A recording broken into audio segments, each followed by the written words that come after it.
اتفاخر بالجدود وبالنسب والقاله، ينشد التاريخ ويعلمك بالاشرافي. بصمة التاريخ بصمه والرسول الحاله، من صناديد الحواشم سيد العرافي. القبيله من نسبها بالشرف مختاله، ساميه ومعززه في عالي المشرافي. ساميه ومعززه في عالي المشرافي. الشريف الهالوقار ونازل منزاله، ما يحول من شداده ستر ربي غافي. لابد اللي احتجتهم مثل المطر وخياله، ما تاخر وقفه الاشراف في المقافي. عيدكم مبروك يا اهل العز واهل الطاره، مرحبا على المحبه والكلام الوافي. حفلنا حفل مشرف كامل برجاله، مرحبا يا مرحبا في محفل الاشرافي. مرحبا يا مرحبا في محفل الاشرافي. اتفاخر بالجدود وبالنسب والقاله، ينشد التاريخ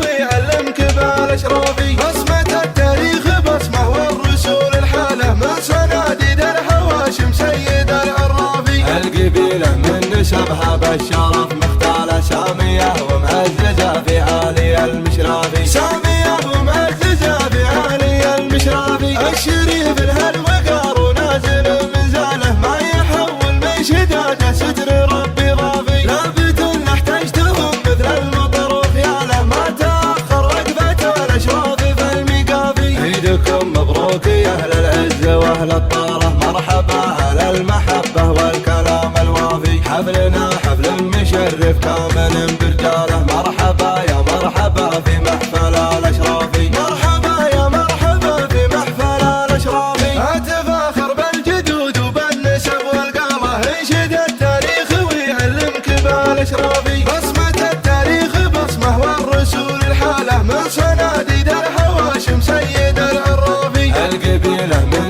نسبها بالشرف مختاله، ساميه ومعززه في عالي المشرافي. ساميه ومعززه في عالي المشرافي. الشريف الهالوقار ونازل منزاله، ما يحول من شداده ستر ربي غافي. لابد ان احتجتهم مثل المطر وخياله، ما تاخر وقفه الاشراف في المقافي. عيدكم مبروك يا اهل العز واهل الطاره، مرحبا على المحبه والكلام الوافي. حفلنا حفل مشرف كامل برجاله، مرحبا يا مرحبا في محفل الاشرافي. مرحبا يا مرحبا في محفل الاشرافي. اتفاخر بالجدود وبالنسب والقاله، ينشد التاريخ ويعلمك بالاشرافي. بصمة التاريخ بصمه والرسول الحاله، من صناديد الحواشم سيد العرافي. القبيله من نسبها بالشرف مختاله، ساميه ومعززه في عالي المشرافي. ساميه ومعززه في عالي المشرافي. الشريف الهالوقار ونازل منزاله، ما يحول من شداده ستر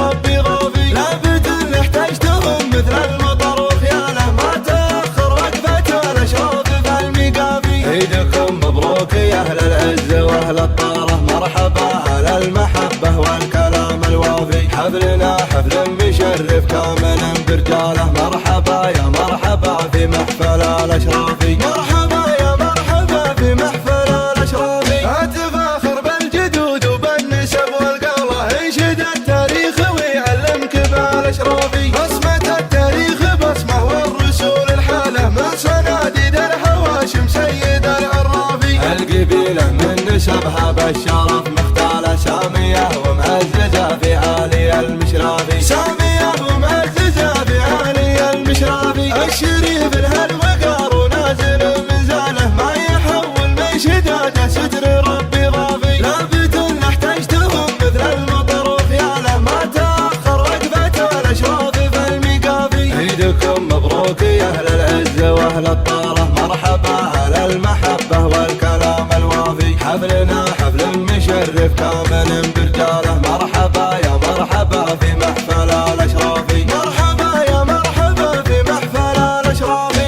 اتفاخر بالجدود وبالنسب والقاله، ينشد التاريخ ويعلمك بالاشرافي. بصمة التاريخ بصمه والرسول الحاله، من صناديد الحواشم سيد العرافي. القبيله من نسبها بالشرف مختاله، ساميه ومعززه في عالي المشرافي. ساميه ومعززه في عالي المشرافي. الاشرافي الشريف الهالوقار ونازل منزاله ما يحول من شداده ستر ربي ضافي لابد ان احتجتهم مثل المطر وخياله ما تاخر وقفه الاشراف في المقافي عيدكم مبروك يا اهل العز واهل الطاله مرحبا على المحبه والكلام الوافي حفلنا حفل مشرف كامل برجاله مرحبا يا مرحبا في محفل الاشرافي مرحبا يا مرحبا في محفل الاشرافي اتفاخر بالجدود وبالنسب والقاله ينشد التاريخ ويعلمك بالاشرافي بصمه التاريخ بصمه. طيب السلام عليكم مساكم الله خير جميع يا ابو عباس كما قال الرسول اللهم بارك لهم وبارك عليهم واجمع عليهم بخير. اول شيء دعيتنا بني اخيك بني حمد من البواوله جيناك نبي. اول شيء معنا رمز عطله والمعطي الله معنا 5000 يا بني حمد وفوق سلطان معه هديه رمزيه ان كانت كبيره فتستاهل وان كانها قليله يسمونها المحبه اللي بيننا. هذا عندنا سلامتكم يا مرحبا يلا حي يلا حي يا مرحبا حي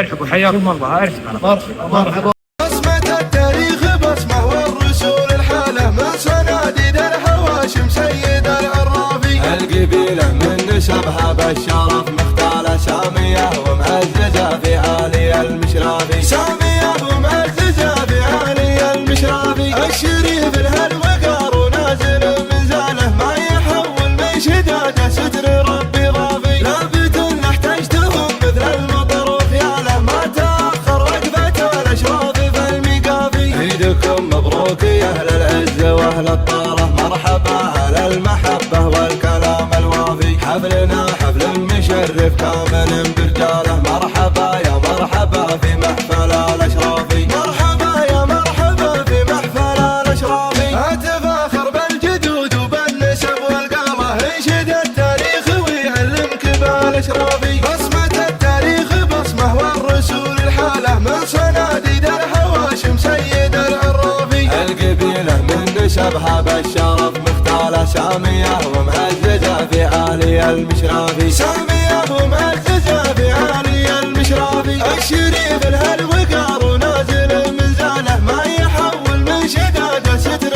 ربي ضافي لابد ان احتجتهم مثل المطر وخياله ما تاخر وقفه الاشراف في المقافي عيدكم مبروك يا اهل العز واهل الطاله مرحبا على المحبه والكلام الوافي حفلنا حفل مشرف كامل برجاله مرحبا يا مرحبا في محفل الاشرافي مرحبا يا مرحبا في محفل الاشرافي اتفاخر بالجدود وبالنسب والقاله ينشد التاريخ ويعلمك بالاشرافي بصمه التاريخ بصمه والرسول الحاله من صناديد الحواشم سيد العرافي القبيله من نسبها بالشرف مختاله ساميه ومعززه في عالي المشرافي سامية ومعززة في عالي المشرافي الشريف الهالوقار ونازل يا لا لا لا يا لا لا لا يا لا لا لا يا لا لا لا لا يا لا لا لا يا لا لا لا يا لا لا سلام تسليم الوفا يا اهل الوفا والطيب كله يا كاسبين النعم دايم والنقا دقه وجله تاريخكم ثبت على طول الزمن ما جاه خله والنعم فيكم يا لراجح يا الرياجيل الحشام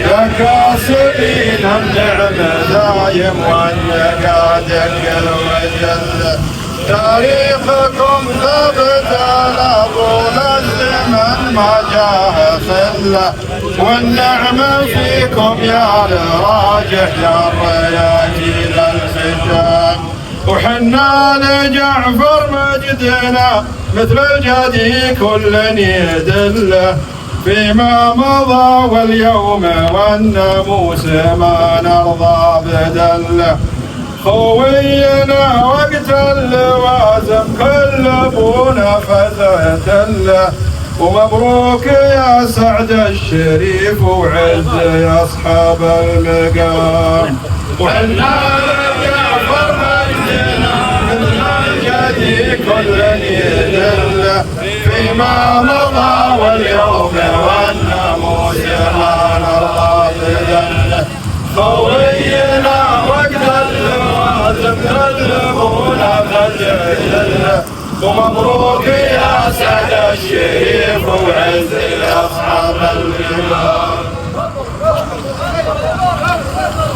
البقاء الله يبقيكم ويبارك فيكم ويبارك لكم. حنا آل جعفر جاييكم فرحانين ومباركين ومسلمين ومهنين ومعنا رفده ان كانها واجد تستاهلونها وان كانها قليل تعذروننا. الله يبارك لكم ويبارك فيكم ويوفقكم للخير كله. المعونة 18,000 الله يوفق العريس واخوانه يعذرون على القصور والمعونة من الله المعونة من الله. تفاخر بالجدود وبالنسب والقاله ينشد التاريخ ويعلم كبار الاشرافي بصمة التاريخ بصمه والرسول الحاله من صناديد الحواشم سيد العرافي القبيلة من نسبها بالشرف مختالة سامية ومعززة في عالي المشرافي سامية ومعززة في عالي المشرافي الشريف الهالوقار ونازل المنزاله ما يحول من شداده ستر ربي غافي لابد اللي احتجتهم مثل المطر وخياله ما تأخر وقفة الاشراف في المقافي. عيدكم مبروك يا اهل العز واهل الطارة مرحبا على المحبة والكلام الوافي حفلنا حفل مشرف كامل برجاله مرحبا يا مرحبا في محفل الاشرافي مرحبا يا مرحبا في محفل الاشرافي اتفاخر بالجدود وبالنسب والقاله ينشد التاريخ ويعلم كبار الاشرافي بصمة التاريخ بصمه والرسول الحاله من صناديد الحواشم سيد العرافي القبيلة من نسبها بالشرف مختالة سامية ومعززة في عالي المشرافي سامية ومعززة في عالي المشرافي الشريف الهالوقار ونازل منزاله ما يحول من شداده ستر ربي غافي لابد ان احتجتهم مثل المطر وخياله ما تأخر وقفة الاشراف في المقافي. عيدكم مبروك يا اهل العز واهل الطارة مرحبا على المحبة والكلام الوافي حفلنا حفل مشرف كامل برجاله مرحبا يا مرحبا في محفل الاشرافي مرحبا يا مرحبا في محفل الاشرافي اتفاخر بالجدود وبالنسب والقاله ينشد التاريخ ويعلم كبار الاشرافي بصمة التاريخ بصمه والرسول الحاله من صناديد الحواشم سيد العرافي القبيلة من نسبها بالشرف مختالة سامية ومعززة في عالي المشرافي سامية ومعززة في عالي المشرافي الشريف الهالوقار ونازل منزاله ما يحول من شداده ستر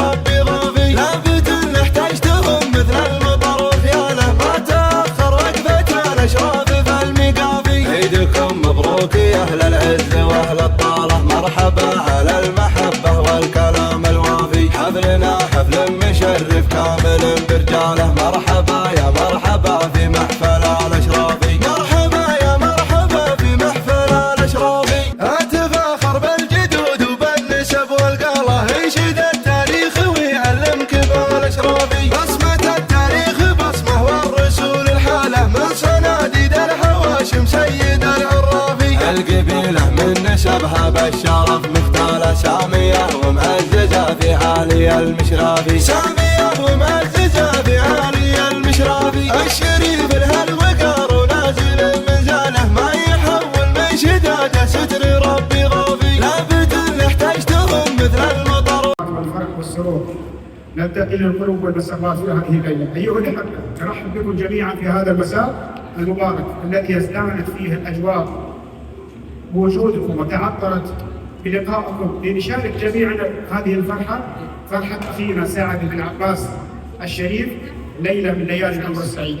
نسأل الله أن يجعل له وللعروس حياة مليئة بالمودة والرحمة، أن يتم عليهم جميعا الفرح والسرور. حياكم الله جميعا. نبدأ بآيات عطرة من الأخير الشريف. بسم الله الرحمن الرحيم. قل الله أحد الله الصمد لم يلد ولم يولد ولم يكن له كفوا أحد. بارك الله فيكم. كلمة ترحيبية للضيوف شيخنا الشيخ شرف الشريف راشد بن شرف. تفضل ابو منصور. مرحبا يا ضيوفنا عوانينا خواننا الكوب، الله يحييكم وربعنا الاشراف، كل عام وانتم بخير. الله يحييكم عوانينا الصمم، مرحبا بكم. بارك الله فيكم منصور. من اخينا شهيد عندنا خوارم، الله يحييكم مرحبا بكم. استاذنوا جميعا حياهم الله. نستاذن سماحة الشيخ الدكتور شرف بن علي بكلمة لهذا اللقاء.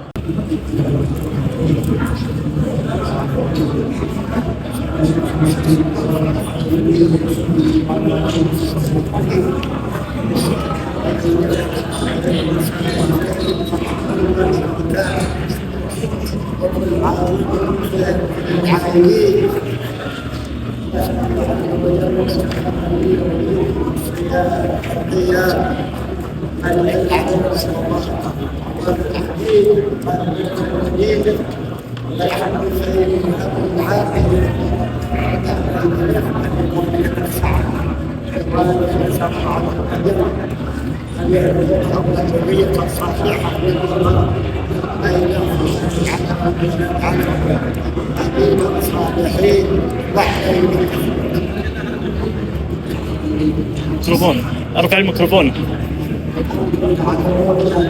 الإنسان في هذه الدنيا مخدر، لكن منهم العاصي ومنهم المطيع.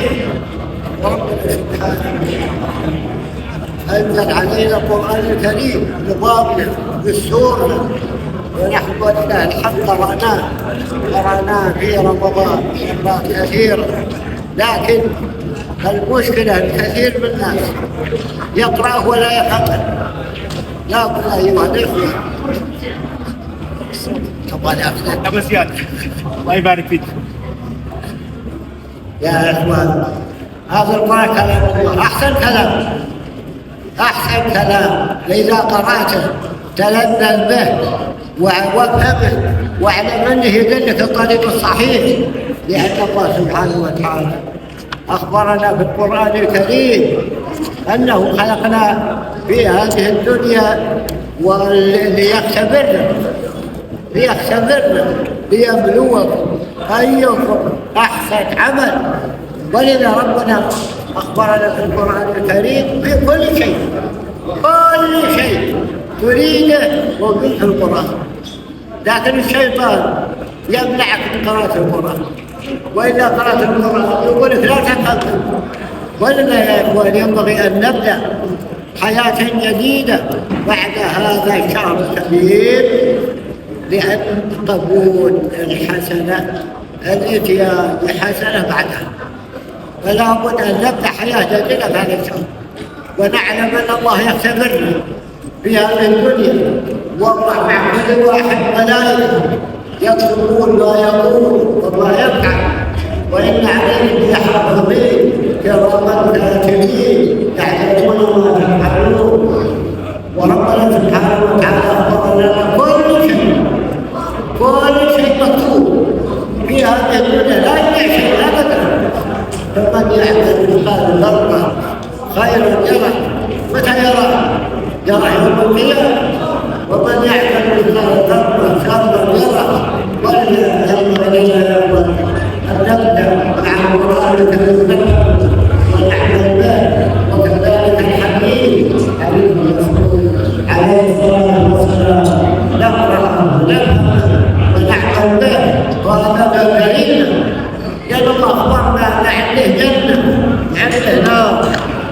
الدار الآخرة. الذي يعمل عملا صالحا يروح للجنة، والذي يعمل غير ذلك يروح للنار. لا يكون الواحد مثل الحيوانات يأكل ويشرب ويلعب، لابد أن يكون لك شيء آخر غير الأكل والشرب. ما هو الغذاء الروح، وغذاء الروح يقبل القرآن ومعرفة الطريق السليم الذي يرضي الله عز وجل ويرضي رسوله صلى الله عليه وسلم. الحيوانات تأكل تشرب وتؤدي واجبها إذا أمرها سيدها، لكن أنت الله أمرك، سخرت الحيوانات، سخرت الشمس، سخرت القمر، سخرت الأرض، سخرت كل شيء. ماذا عملت؟ وأخبرك أنك ستحاسب وأنك ستسأل. متى تسأل؟ متى تسأل؟ متى تحاسب يا عبد الله؟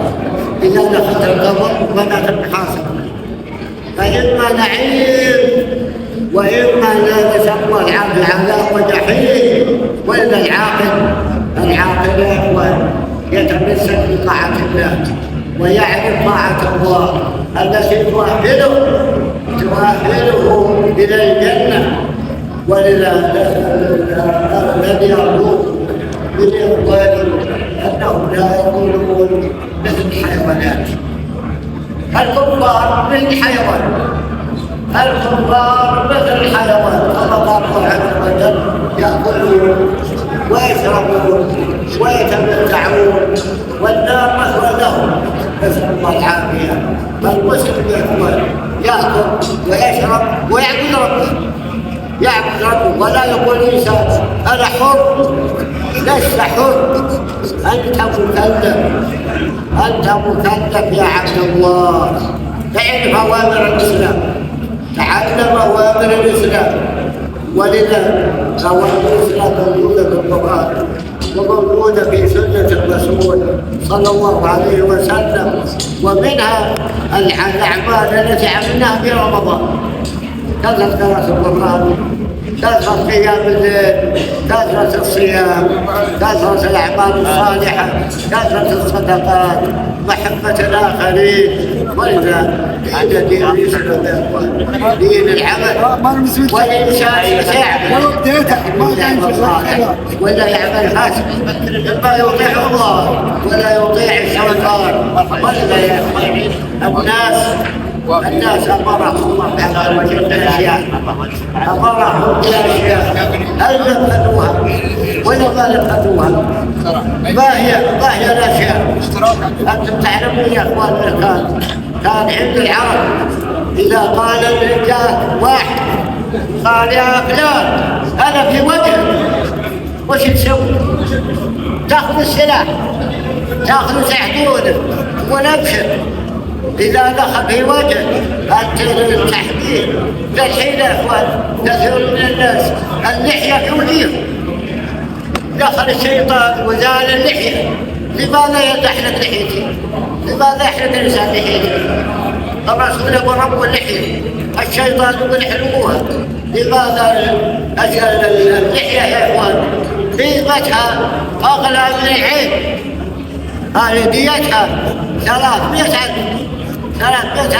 إذا حلقتها واحد الحين حلقها وين ما تحت رجله تكفور. رب الحاكم يا الرجال، خلوكم تميزون عن النسوان. المرأة ما يموت فيها لحية، لماذا تكون مثل المرأة؟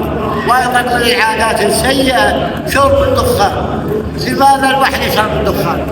ليه يشربه ويخسر فلوسه؟ ولذا ينبغي للإنسان أن يحافظ على ماله، لأن المال الذي أعطاك الله إياه الريال واحد ستسأل عنه يوم القيامة. أين أنفقته؟ ماذا عملت به؟ ولذا يا إخوان أيضا من الأمور المحرمة غير اللحية وغير الدخان إسبال الثياب تحت الكعبين حرام، ما يجوز. وهذا دخل فيه كثير من الشباب هدانا الله وإياهم.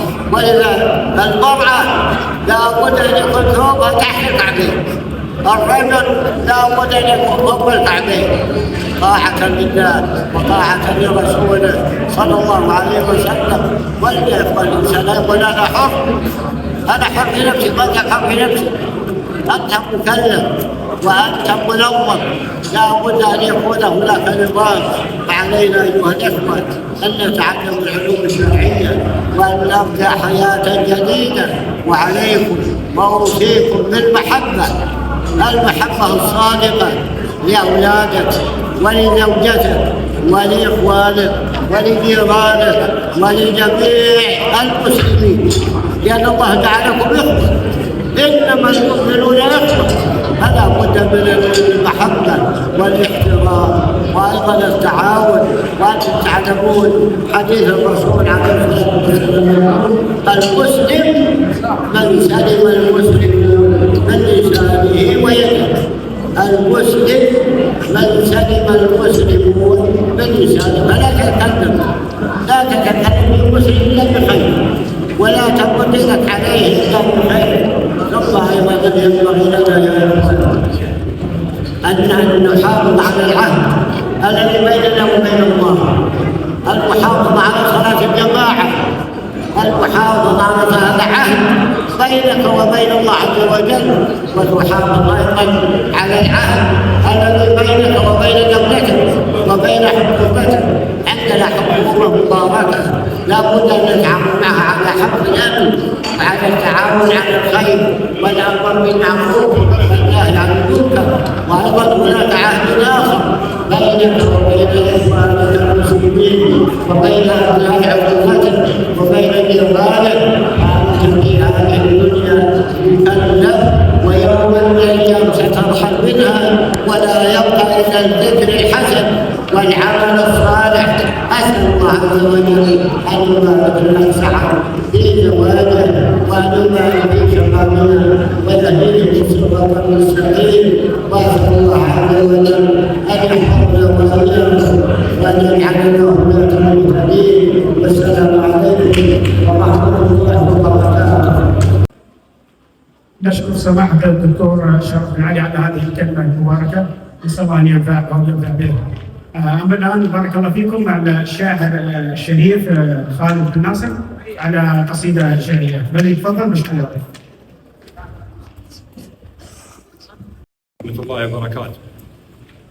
أول شيء الله يوفق أخوي ولد خالي سعد بن عباس، والله يوفقه ويبني بيته.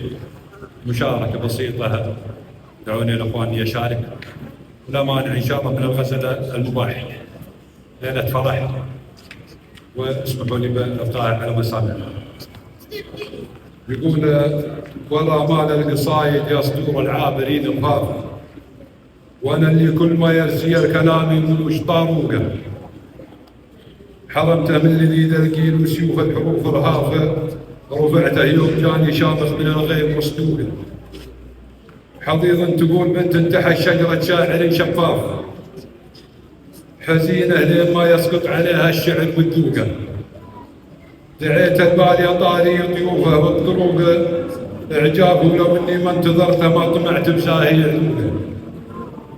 حبيب الجرح لا طل المسا ما به علي خلاف، لمحت احلى الليالي تلتفت لي في طرف موقه. لمحت احلى الليالي تلتفت لي في طرف موقه، تباطيته وانا عرقي عليها من السواق جاف. وعدنا ليل ندلم تستريح بوجهها بروقه، كتبت اللي هقيت انه يحب ولا هقيت يشاف، وعلى كثر المحبه ما لقيت اللي على ذوقه. ضياه الملح لثر المعاني وانتخاه القاف، عذا في كل فكره ما لقالي فيه منتوقه. بعد كبر وصلى وسط محراب الخفوض معشوقه، نويت القلب حرز ومتني ينجال الطريق خفاف، حملته والسنين تراكض فيه ملحوقه. بسط كف الوداع راحتي يوم الوداع جحاف، يحسب اني عطيته وردة النسيان محروقه. لكن الوقت عيا لساني والكفوف ساف، من قبل صافح راحته صافحت معلوقه. سلامته. وقال سالم بارك الله فيك الشاعر الشريف خالد بن ناصر أما الآن الكلمة مع الشاعر الكبير علي بن جعفر الشريف. بارك الله فيك، تفضل مشكور. السلام عليكم ورحمة الله وبركاته. كل عام وأنتم بخير من العائدين والمقبولين. أسأل الله سبحانه وتعالى أن يعيد علينا وعليكم العيد أعواما عديدة وأزمنة مديدة ونحن في صحة وعافية. نقول لفارس هذه الليلة الأخ سعد بن عباس الشريف: بارك الله لكما وبارك عليكما وجمع بينكما في خير. أسأل الله سبحانه وتعالى أن يكون زواجا مباركا مسددا وأن يرزقه الذرية الصالحة. الأخوان طلبوا مني مشاركة، وأفضل ما أشاركك قصيدة نصيحة موجهة للأب محمد الله يحفظه، وهي نصيحة لكل من يسمعها.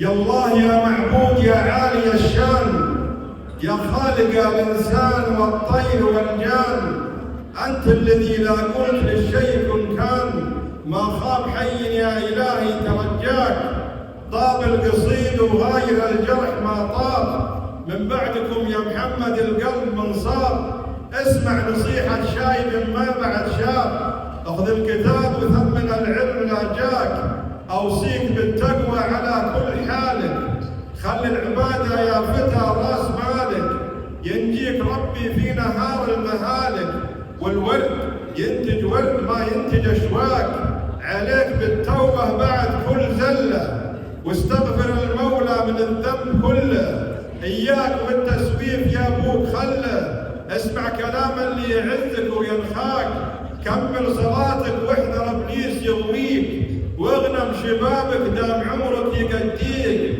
لا تترك المسجد عسى الله يعافيك، واحرص على الطاعة على طول محياك، واجب عليك تقدر الوالدين، طاعة وصدق وبر مع قول زيني، يجيلك الله من صدوف السنين، ويرزقك ذر لا تعزويت لباك، واوصيك بالمعروف في كل شانك، لا تنخدع باللي هفى في زمانك، اكرم يمينك وانتبه من لسانك، واحذر تقفى عرض هذا وهذاك، خلك على جارك وسيع المنايل، لا تهجر اهلوه يكيد المكايد، ادمح خطاه وساعده في الشدايد، الله قبل ما اوصيك بالجار والصاك، والضيف ضيف الله حذاري ترده، قدم له الواجب على خير مده، اطلق حجاجك واكرمه على خير مده، وليالفاك اللي شكى من ظروفه، عليه حمل ما تشيله كفوفه، افزع ترى الطيب يدوم معروفه، المال مال الله وبالطيب يجزاك، احرص على اخوة كريم السبالي، راعي العلوم الغانمة والجزالي، خله على دربك رفيق موالي، واكسب رضاه وخاوه ان كان خاواك، تكسب من الطيب علوم جزيلة، ان كان تبغى الطيب خلك عميله، والهقوه انك ما تعذر مضاياك، واللاش لا يصحب والخبل والبو، احذرهم تراهم مال السوء، ما ينفعونك وانت عزويت ما جو، لا تصحب اللي في المواقيف ينساك، والكذب والنمة وحش العراقيل، والزور والبهتان والظلم والعيب، كم واحد باسبابها فارق الطيب، ابليس لا يغويك ويجري اخطاك، يا ابو علي خلك عطيب الضرايب، دندون في وقت اللقا والنشايب، ترى الشجاعة من عظيم الوهايب، كانك تريد الحق ينصرك مولاك، وان كان ودك تبدل الدار بالدار، اختر من اهل الطيب وافين الاشبار، الحر حر وما كره احرار، الطيب ورثه وانت في الطيب مجناك، اختر من بيوت الكرم والشجاعة، عمهوجة عاشت على كل طاعة، يجي ولدها شاهر في الجماعة، الطيب وافي والحلايا حلاياك، لا تعجبك بنت الرخوم بحسنها، ترى حلاها ما يزود ثمنها، نفسك عن اللي ما يعليك صنها، واحشم جنابك في طريقك وممشاك، وربعك سندك اللي يذري ذراهم، خلك وفي معهم وتلقى جزاهم، احذر تعاديهم وتشكر عصاهم، يسراك ما تنفعك من دون يمناك، ولدك وصه بالمكارم وخصه، وفي كل يوم اعطه من الطيب حصه، وعلى علومه للنقا دوم وصه، ينفعك حي وينفعك عند فرقاك، وصيتي كملت عساها تفيدك، وعسى الولي من كل طاعة يزيدك. يلا طلبتك يا منجي عبيدك انك توفقنا وطاعتك ورضاك.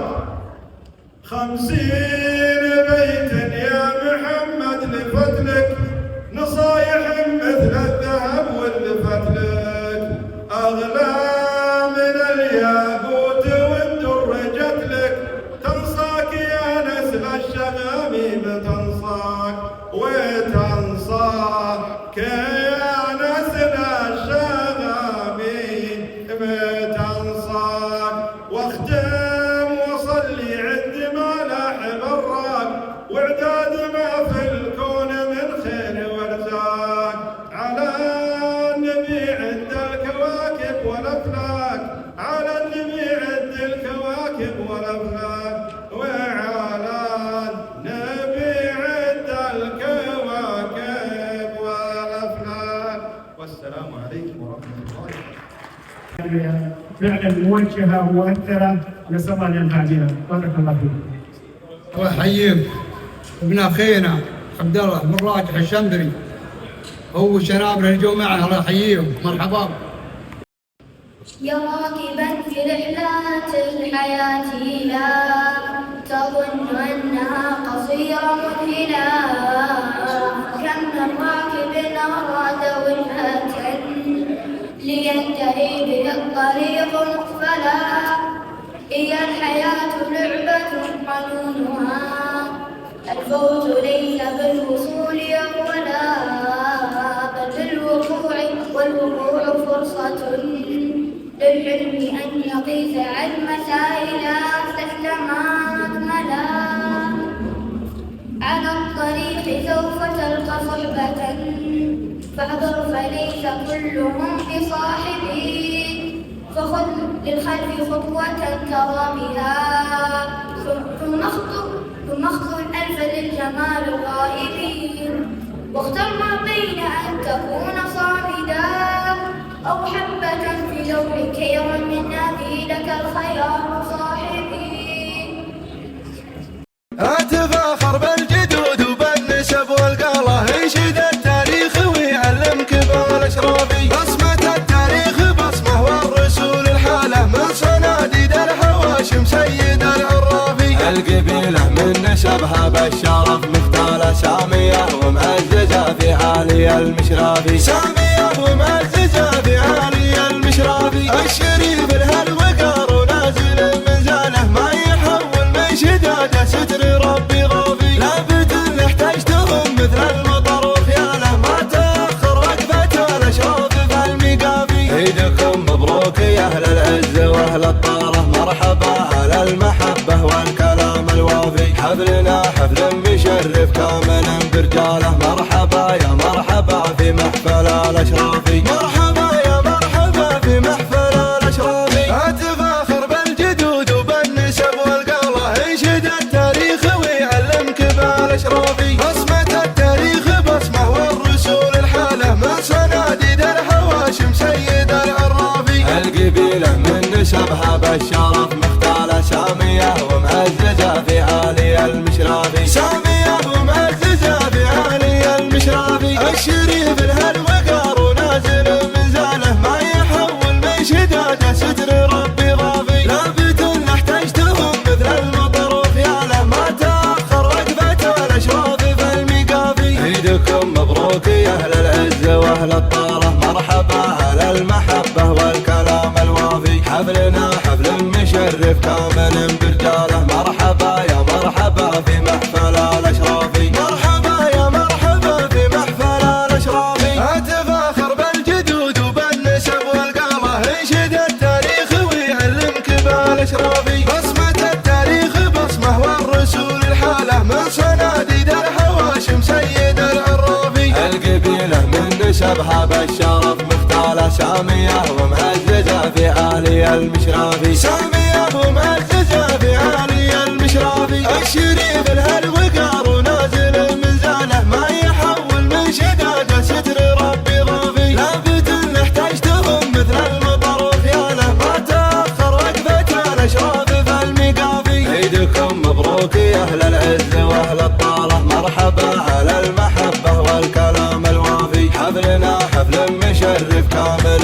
برجاله مرحبا